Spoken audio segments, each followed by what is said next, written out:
মুক্তির আগেই বড় সাফল্য। ইন্টারন্যাশনাল ফিল্ম ফেস্টিভ্যাল ইন্ডিয়ায় প্রদর্শিত হলো হাঁটি হাঁটি পা পা। গোয়ায় উড়ে গেলেন রুক্মিণী মৈত্র। বাংলা সিনেমার বড় জয়। মুক্তির আগেই বড় সাফল্য পেল হাঁটি হাঁটি পা পা। প্রদর্শিত হলো ৫৬তম ইফি গোয়াতে। ইন্টারন্যাশনাল ফিল্ম ফেস্টিভ্যাল ইন্ডিয়ার বাংলা সিনেমা প্রদর্শিত হওয়ার সাথে সাথেই টলিউডের মানটা অনেকটাই বেড়ে গেল, তাও আবার টলি অভিনেত্রী রুক্মিণী মৈত্রের হাত ধরে। কিছুদিন আগেই পরিচালক অর্ণব কে মিদ্দার সঙ্গে অভিনেত্রী রুক্মিণী মৈত্রকে গোয়া উড়ে যেতে দেখা গিয়েছিল, আর সেখানে গিয়ে তারা যোগ দিয়েছিলেন ৫৬তম ইফি গোয়াতে। বাংলা সিনেমার জন্য পেলেন এক অনন্য সম্মান।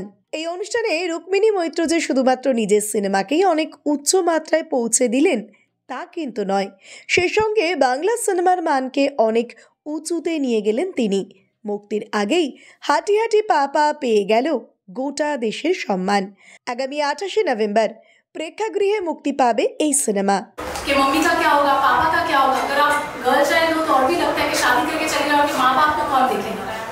And at the same time उनके हेल्थ के लिए वो उठ पटांग हरकतें करते रहते हैं उनको संभालने के लिए, सो पापा को वो मानना नहीं है। So all of these things are I think dangerous daily things which is happening in our lives. So it's just a chapter from our daily life, and जो सिर्फ बंगाल से कहानी है लेकिन ये पूरा इंडिया में हर एक की घर की कहानी है।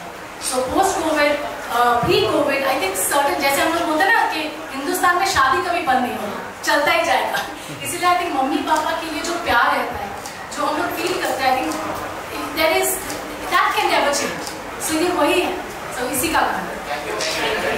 Thank you so much and I hope ভিডিওটি ভালো লেগে থাকলে অবশ্যই লাইক শেয়ার সাবস্ক্রাইব করতে